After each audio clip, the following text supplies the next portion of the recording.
Hello guys, I hope आप सब लोग ठीक होंगे। जैसे कि आप लोग जानते हैं, मैं emergency planning and insurance planning की एक वीडियो कवर कर रहा हूं, जिसका पार्ट 1 मैं ऑलरेडी आपके साथ शेयर कर चुका हूं। And now in this video I am going to share insurance planning with you. This is the second part of that video. तो अगर आपने पार्ट 1 अभी तक नहीं देखा है तो उसका लिंक मैं ऊपर आई बटन नीचे डिस्क्रिप्शन में डाल दूंगा, आप उसी वीडियो को वहां से जाकर चेक कर सकते हैं। तो as of now we have covered the emergency planning, so now let's start with the insurance planning.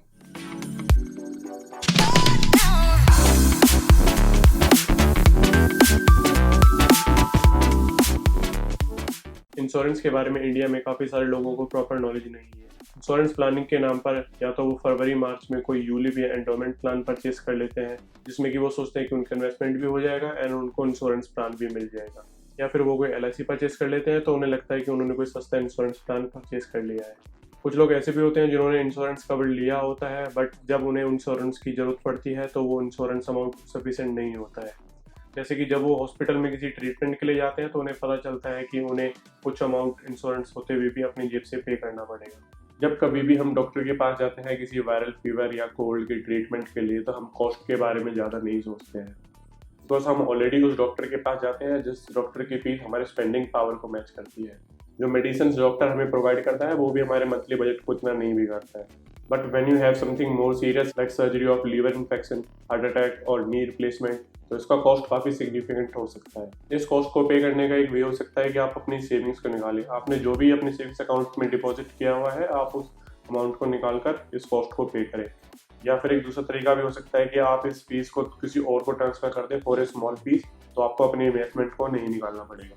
ये रिस्क ट्रांसफर होता है जब आप एक मेडिकल इंश्योरेंस परचेज करते हैं, जिसमें कि आप एक प्रीमियम पे करते हैं एक बड़े इंश्योरेंस कवर को बाय करने के लिए। आपको रिफंड मिलता है जो भी आपने खर्च किया होता है, ना कि आपको पूरा इंश्योरेंस कवर मिलता है। फॉर एग्जाम्पल, आपका इंश्योरेंस कवर है 5 लाख का एंड आपके मेडिकल ट्रीटमेंट में हॉस्पिटल का बिल आया है 2 लाख रुपए, तो ये 2 लाख रुपए हॉस्पिटल फीस आप अपने इंश्योरेंस कवर से पे कर सकते हैं। Getting a good medical insurance is probably most important then buying A life insurance, because chances ज़्यादा है कि आप किसी बीमारी या एक्सीडेंट की वजह से हॉस्पिटल में एडमिट हो as compare to death. So now let's discuss आपको और आपकी फैमिली को कितने मेडिकल इंश्योरेंस की जरूरत पड़ेगी। तो ये person to person and family to family depend करता है। हो सकता है कि आपकी जॉब हो एंड आपको आपकी कंपनी से मेडिकल इंश्योरेंस मिला हो। आप अपनी कंपनी में अपने HR डिपार्टमेंट से कंफर्म कर सकते हैं कि आपको कितना इंश्योरेंस कवर मिला हुआ है एंड क्या उस कवर के अंदर आपके डिपेंडेंट्स इंक्लूडेड है, लाइक आपके फैमिली मेंबर्स, आपके फादर मदर, आपके वाइफ, आपकी चिल्ड्रंस। सो ये सब चीज़ें आप अपने HR डिपार्टमेंट से कंफर्म कर सकते हैं। सो मेरे केस में मेरी कंपनी से मुझे 3 लाख का इंश्योरेंस कवर मिला हुआ है, जिसमें कि मैंने अपने डिपेंडेंट्स को इंक्लूड किया हुआ है। एंड उसके अलावा मैंने अलग से अपना पर्सनल इंश्योरेंस कवर भी लिया हुआ है, बिकॉज आपकी कंपनी से दिया हुआ इंश्योरेंस कवर सिर्फ तभी तक काम करता है जब तक आप उस कंपनी के एम्प्लॉय हैं। एंड जब आप उस कंपनी को छोड़ देते हैं तो वो इंश्योरेंस कवर आपके किसी काम का नहीं है। एंड कंपनी छोड़ने के बाद आपको अगर किसी मेडिकल ट्रीटमेंट की जरूरत है तो आप उस कंपनी मेडिकल इंश्योरेंस का यूज नहीं कर पाएंगे। तो उस केस में आपके पास अपना खुद का पर्सनल मेडिकल कवर भी होना चाहिए, जो कि आपको कंपनी छोड़ने के बाद भी आपके मेडिकल ट्रीटमेंट्स के लिए हेल्प करे।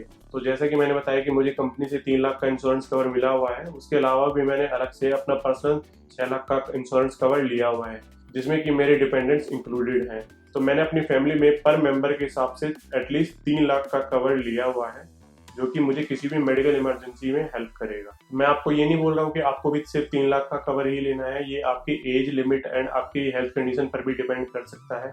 अगर आपको ओकेजनली हॉस्पिटल में किसी बीमारी की वजह से एडमिट होना पड़ता है, या फिर आपको मंथली किसी रेगुलर चेकअप के लिए हॉस्पिटल को विजिट करना पड़ता है, या फिर आपको हर 2 से 3 महीने में हॉस्पिटल में एडमिट होना पड़ता है किसी बीमारी की वजह से, या फिर आपकी एज ज़्यादा है, तो आप इस इंश्योरेंस कवर को इंक्रीज भी कर सकते हैं up to 5 lakh to 8 lakh. तो आपको अपनी मेडिकल कंडीशन के हिसाब से एंड अपनी एज के हिसाब से ये डिसीजन लेना है। आपको मेडिकल इंश्योरेंस लेने से पहले कुछ बातों का ध्यान देना है, जैसे कि नियर बाय आपके जो भी हॉस्पिटल्स हैं, तो आपको चेक करना है कि आपके इंश्योरेंस कवर में नियर बाय कौन कौन से हॉस्पिटल्स हैं जो कवर है या फिर नहीं है, एंड आपका इंश्योरेंस कवर आपको क्या क्या फैसिलिटीज प्रोवाइड कर रहा है जो कि आपको हॉस्पिटल में एडमिट होने के बाद जरूरत पड़ सकती है। तो इन सभी चीज़ों को आपको ध्यान देना है एंड इन्हीं सभी रिक्वायरमेंट के बेस पर आपको एक अच्छा मेडिकल कवर सिलेक्ट करना है। तो मार्केट में काफ़ी सारी कंपनीज है जो कि मेडिकल इंश्योरेंस प्रोवाइड करती हैं, like HDFC life, ICICI prudential, star health, oriental and national health insurance, भारतीय एक्सा एंड और भी काफ़ी सारी कंपनीज।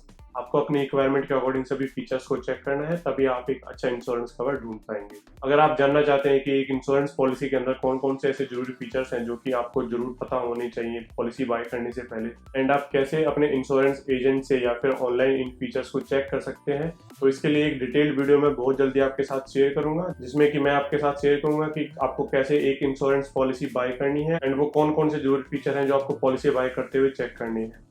बस आपको क्लेरिफाई मेन्यू को सब्सक्राइब करके रखना है and press the bell icon so you can get all the notification of upcoming videos. So next thing you need to buy is term insurance.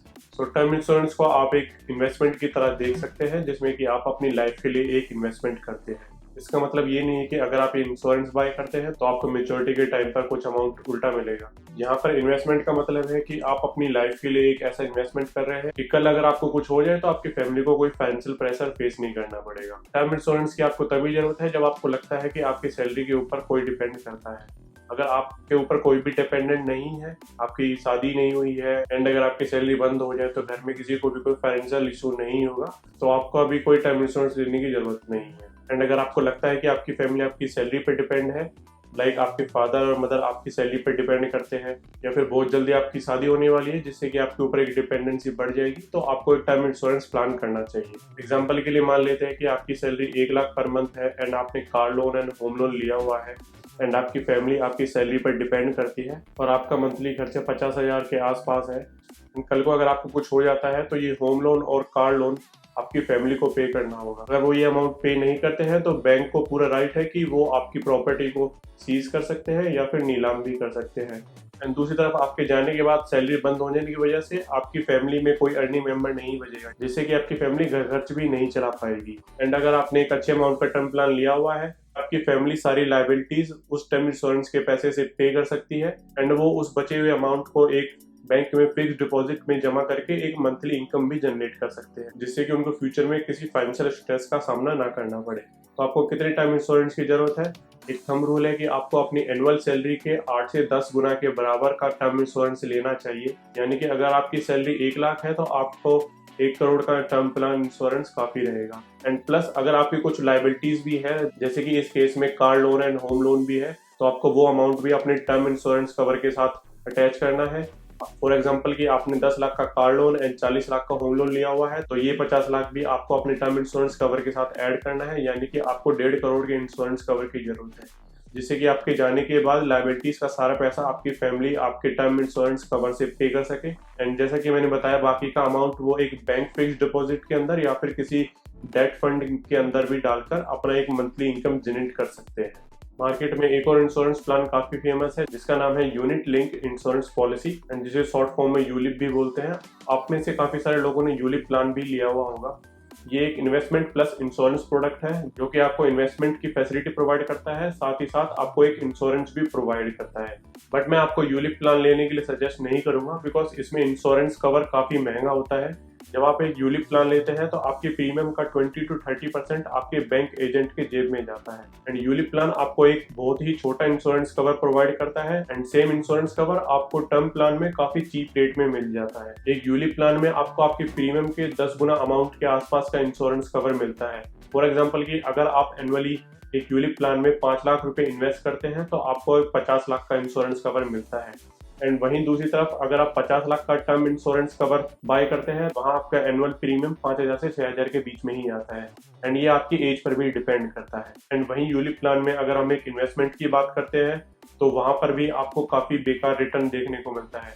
यही सेम अमाउंट अगर आप long term के लिए एक म्यूचुअल फंड में invest करते हैं तो आप एक काफी अच्छा रिटर्न वहां से जनरेट कर सकते हैं। अगर आप ULIP plan and mutual fund का एक कंपैरिजन वीडियो देखना चाहते हैं तो प्लीज कमेंट डाउन, मैं उसके लिए एक डिटेल वीडियो आपके साथ बहुत जल्दी शेयर करूंगा। तो आज के लिए इस वीडियो को यहीं एंड करते हैं। इंश्योरेंस अपने आप में एक काफी बड़ा टॉपिक है। मैं medical insurance and term insurance से रिलेटेड डिटेल वीडियो बहुत जल्दी आपके साथ शेयर करूंगा। तो इस स्टेप तक आप अपना बजट प्लान कर चुके हैं, अपने लोन की पेमेंट कर चुके हैं एंड अपने इमरजेंसी एंड इंश्योरेंस को भी प्लान कर चुके हैं। So now the next step is retirement planning. तो अब हमें अपने रिटायरमेंट के लिए लॉन्ग टर्म इन्वेस्टमेंट प्लानिंग करनी है। तो नेक्स्ट वीडियो में मैं आपके साथ शेयर करूंगा कि आप कैसे रिटायरमेंट के लिए एक काफी बड़ा कॉर्पस सेव कर सकते हैं एक छोटे अमाउंट से स्टार्ट करके, एंड आपको वो अमाउंट कहाँ इन्वेस्ट करना चाहिए एंड अपने रिटायरमेंट के एज पर आप कैसे उस अमाउंट को सिक्योर रख सकते हैं जिससे कि मार्केट अप एंड डाउन की वजह से आपको कोई लॉस ना हो। बस आपको क्लेफाई मनी को सब्सक्राइब करना है and press the bell icon so you can get all the notification of upcoming videos. If you found this video helpful, please like this video and share this video with your friends and families.